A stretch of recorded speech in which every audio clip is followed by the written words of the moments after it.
The flight had taken off smoothly, just as any other. Passengers settled into their seats, fastening seatbelts, scrolling through in-flight entertainment options, or flipping through magazines. The soft hum of the engines provided a calming rhythm as the plane soared higher into the endless expanse of the sky. Among the passengers was a boy, perhaps 10 or 11 years old, sitting in the window seat of row 18. His wide eyes darted back and forth, filled with a mixture of curiosity and mischief that only a child could exude. Beside him sat a woman who appeared to be his mother, her focus split between her phone and occasionally glancing at her son. The boy, restless as kids often on long flights, shifted in his seat and fiddled with the safety card from the pocket in front of him. He examined the diagrams carefully, as if trying to decode a secret message hidden within the emergency procedures. A few seats behind, an elderly couple chuckled softly as they shared a crossword puzzle. Across the aisle, a businessman adjusted his tie and pulled out a laptop, ready to make use of the quiet hours above the clouds. Then, something unusual happened. The boy began making shakes with his hands, twisting his fingers into intricate gestures. At first glance, it seemed like a child's attempt to mimic shadow puppets, or maybe just an elaborate game of pretend.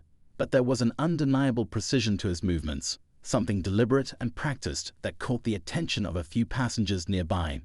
A man in his early 20s, seated in the aisle seat across from the boy, squinted at the gestures and then quickly averted his gaze, looking suddenly pale.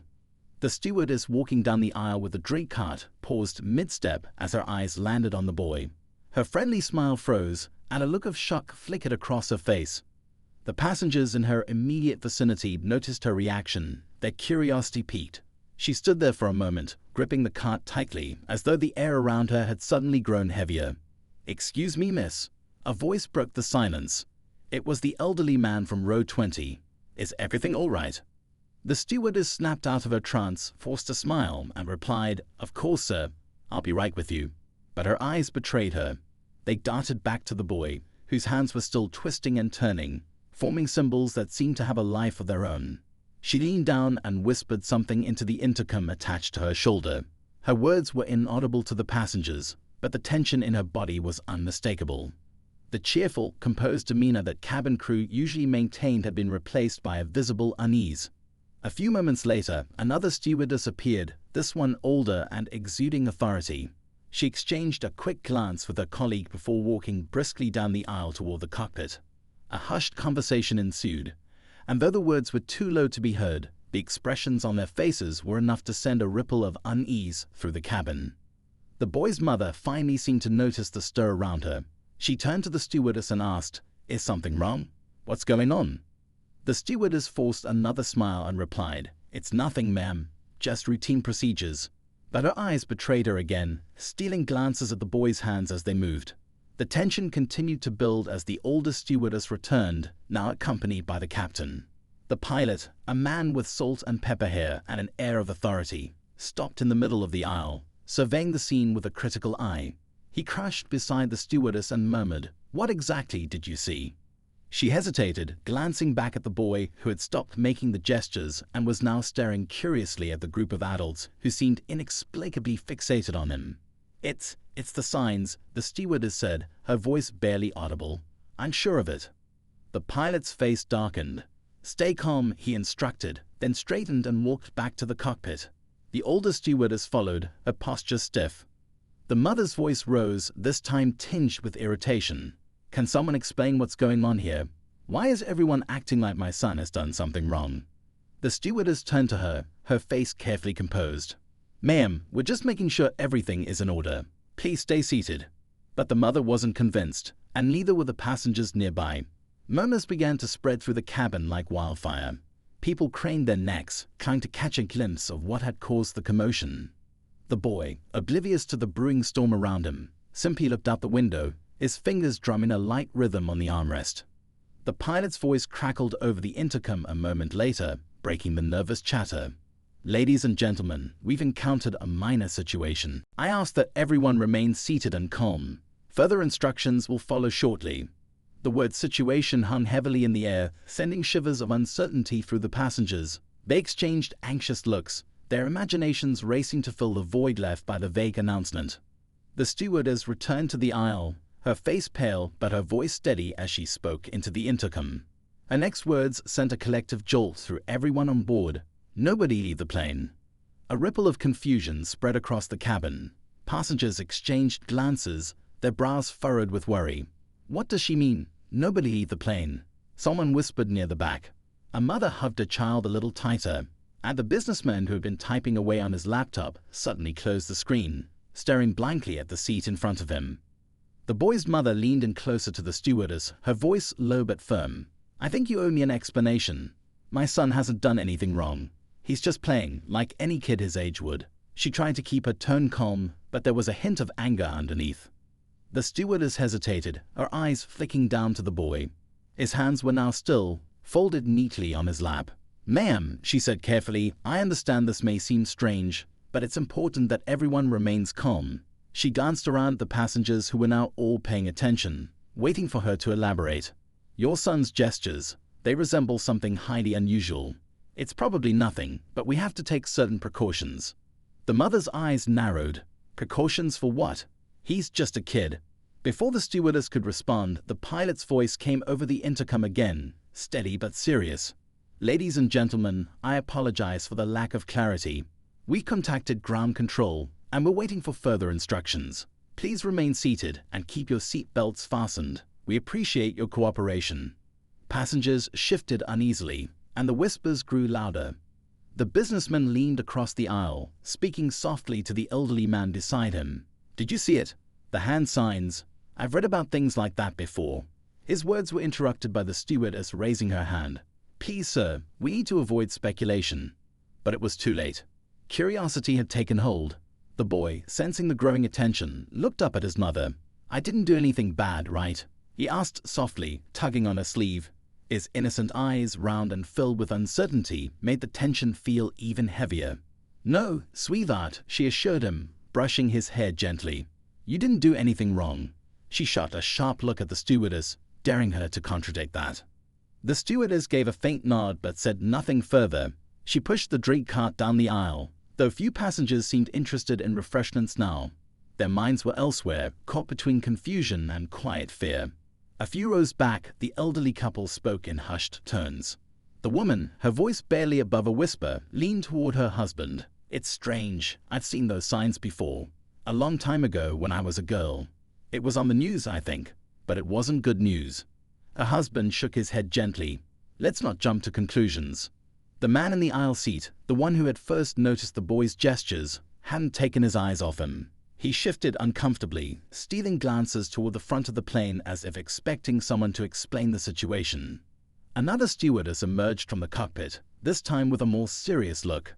She whispered something into her colleague's ear, and for a moment they both stood silently in the aisle, exchanging tense glances. The boy's mother finally broke.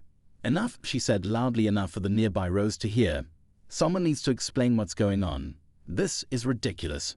Passengers nearby murmured in agreement. The stewardess glanced nervously toward the front before leaning in slightly. Her voice was soft but deliberate. Ma'am, I know this may sound strange, but your son's hand signs resemble signals associated with certain emergency situations. It's a rare protocol, one that most people wouldn't know. We're just being cautious.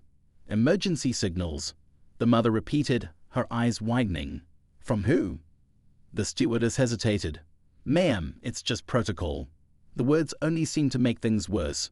The mother's grip on her son tightened protectively, and she could feel the growing stares from nearby passengers. The boy shifted nervously in his seat, unsure why so many strangers were suddenly watching him.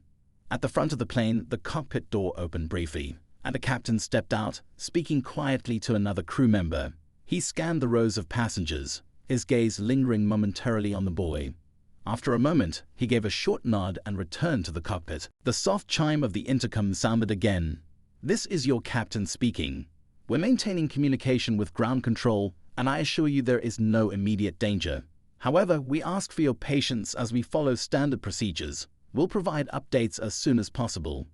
Passengers exchanged uneasy looks, some trying to distract themselves by scrolling through their phones, while others couldn't help but glance toward the boy every few minutes, their curiosity burning brighter than before. The stewardess, sensing the rising tension, knelt beside the boy's seat. Her voice dropped to a soft, reassuring tone. "Hey there, buddy. Can you tell me where you learned those hand signs?" The boy hesitated, looking nervously at his mother. "I don't know. I just saw them once on TV. I thought they looked cool." The stewardess nodded gently. "That's okay. Can you show me again?" The boy's mother tensed. "Is this really necessary?"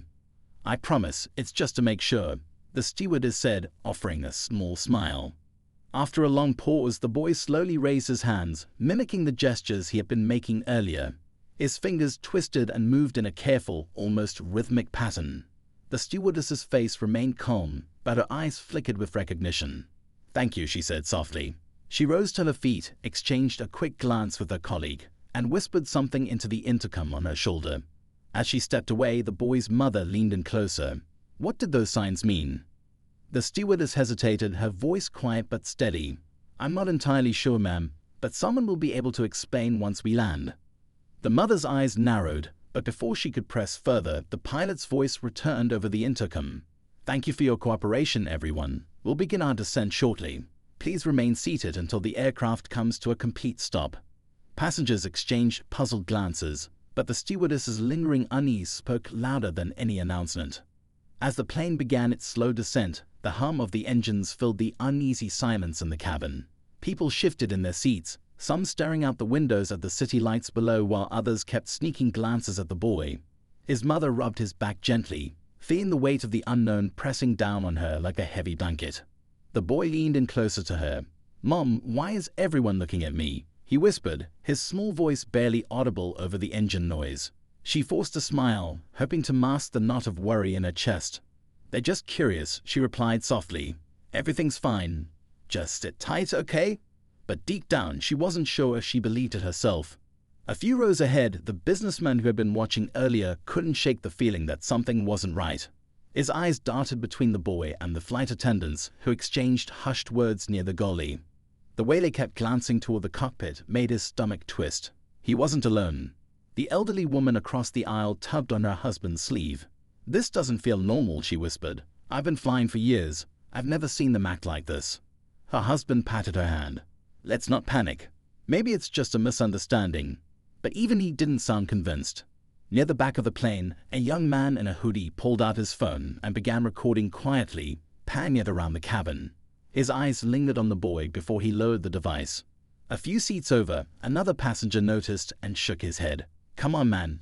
Don't make it worse," he muttered. The young man shrugged. "People deserve to know if something's happening." A soft ding signaled the final descent, and the stewardess returned to the mother and son's row. She crouched beside them once more, her voice calm but insistent.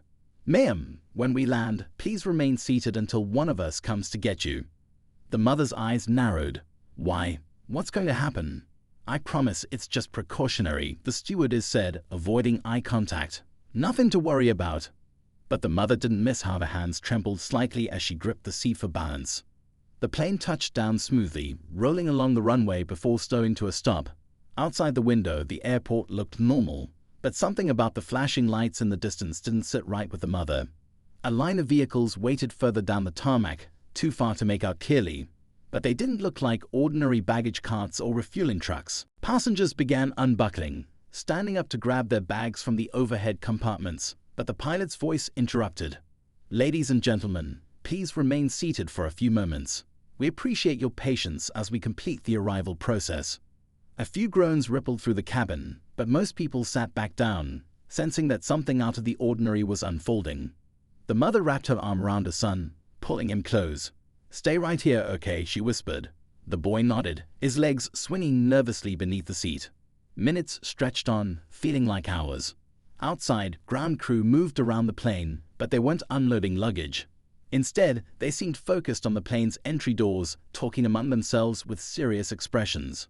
Finally, the cabin door opened, and two uniformed officers stepped inside, their eyes scanning the rows of passengers. They exchanged a quick word with the flight attendant before approaching the boy's row. The boy's mother stiffened. "Is this really necessary?" she asked, her voice barely masking her frustration. The taller officer crouched down, offering a polite but firm smile.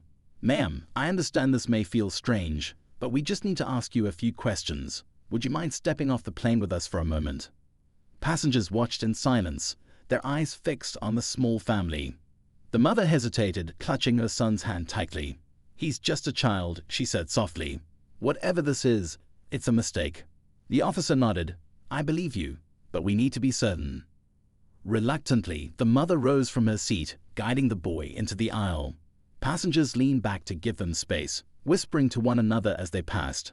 The boy kept his head down, his small hand gripping his mother's tightly. As they stepped onto the jet bridge, the second officer lowered his voice.